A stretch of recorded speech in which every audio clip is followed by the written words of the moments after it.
얼마 전에 친정아버지가 요양병원에 들어가셨습니다. 네네. 평상시에도 어머니와는 사이가 별로 안 좋으셨는데 네. 동생이 자꾸 자기가 모시겠다고 매일 울면서 저보고 좀 빼내달라고 그러는데 동생이 너 남동생이 여동생이? 여동생이 자기가 모시겠다고. 예. 제가 근데 어떻게 누가 반대하는 거예요? 오빠랑 엄마가. 아, 엄마는 아버지가 치매가 계세요? 지금 조금 왔다고 병원에서 얘기를 하고. 조금 왔다고. 예, 근데 일상적인 대화는 다 되고요. 예, 그런데 동생이 모시겠다고 오빠한테 얘기하는데 오빠가 거절하는 이유는 뭐예요? 병원에 있는 게 더 나을 것 같아요. 그럼 의논해서 해결하면 되지. 그게 울 일이에요?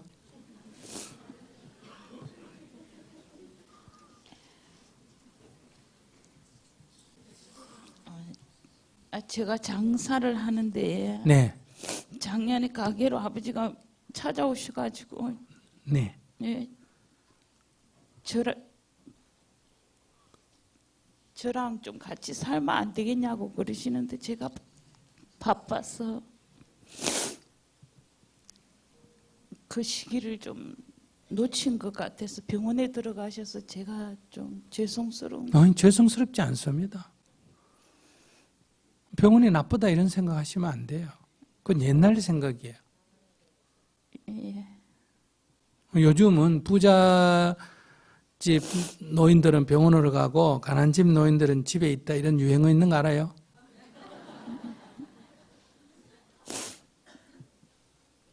근데 그게 울 일은 아니에요. 자기가 잘못한 것도 아니고. 그러니까 부모가 어린 자식을 낳아가 제대로 안 키우는 건 잘못한 거에 속하고, 자식이 늙은 부모를 제대로 안 모시는 거는 잘못된 거는 아니에요. 그러면 자식이 늙은 부모를 모시는 거는 좋은 일, 착한 행위예요.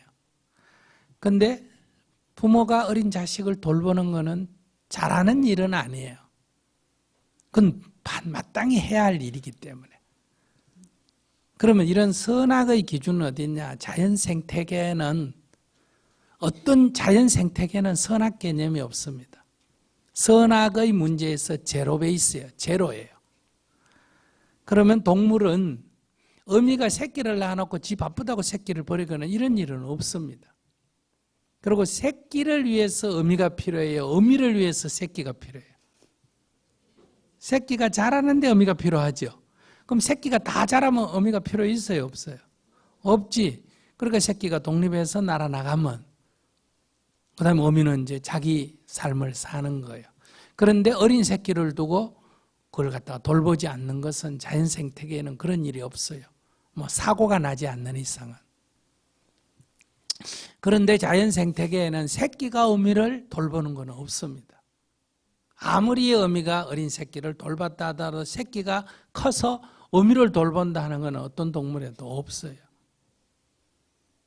왜냐하면 새끼라는 거는, 어린이라는 거는 아직 이렇게 자기 혼자 살 수가 없기 때문에 돌보는 거고, 그 다음에 늙어도 이건 성인과 성인의 관계이기 때문에 이것은 도와주면 좋은 일이지만 안 도와준다고 나쁜 일은 아니에요.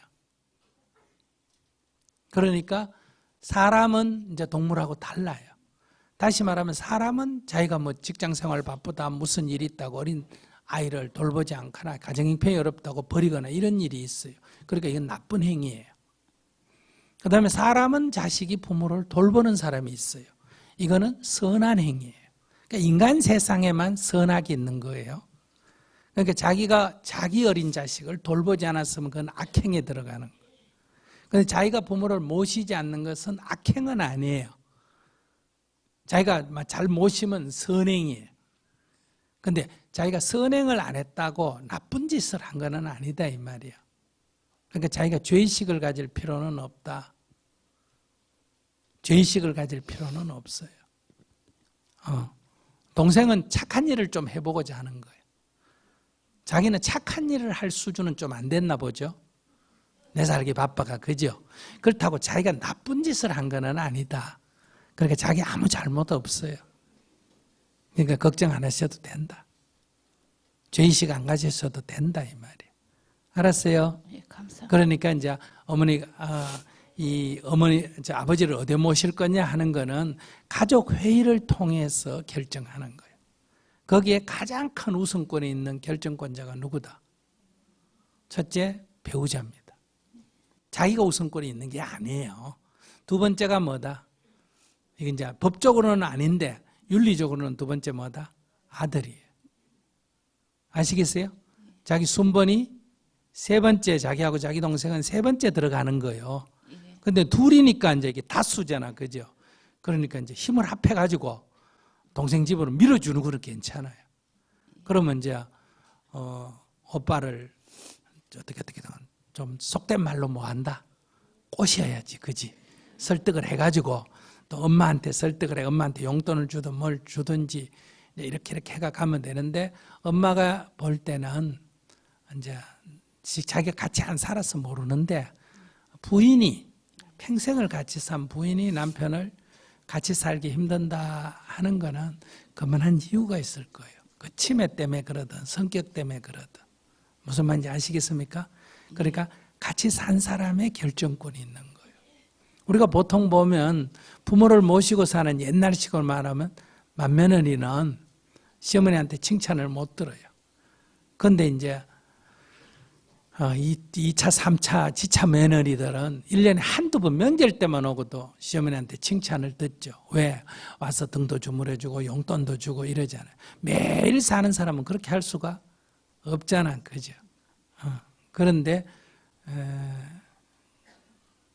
그 시어머니는 그 맏며느리 심정을 잘 모르는 거예요. 그런 것처럼 실제로는 갈등을 일으켜도 모시는 사람이 가장 은혜를 주는 사람이에요. 근데 그 어머니가 같이 살기 힘든다 할 때는 이유가 있다.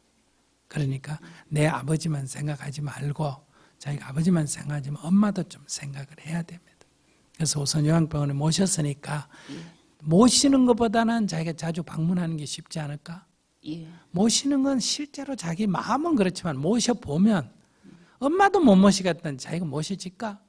내가 보기엔 동생도 예. 몰라. 동생이 뭐 관세음보살 좀 되면 몰라도 어려워요. 그러니까 그 모시겠다는 뜻은 좋으니까 우선 병원에 좀 더 계셔보고 예.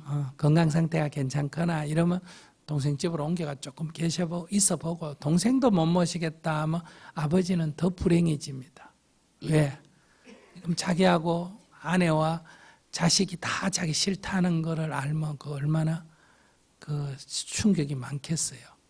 그러니까 그래도 딸이라도 모시겠다, 안 모셔보니까 모시겠다 이런 마음을 내는 거거든요. 막상 모시면 그런 마음이 안 들 수도 있어요. 그러니까 그래도 모시겠다는 사람을 두고 내가 병원에 있는 게 심리적으로는 더 안정이 돼요. 그러니까 자기는 지금 그거 갖고 죄의식은 갖지 말고 병원을 뭐 한다? 모신다 생각하면 병원에 매일 가도 괜찮아요. 알았죠? 예. 매일은 못 가도 일주일에 한 번은 꼭 가야 될까 안 가야 될까? 예. 가야 돼요. 그거 정도로 자기 할 일을 하면 되지 자기가 죄의식을 가질 필요는 없다. 알았어요?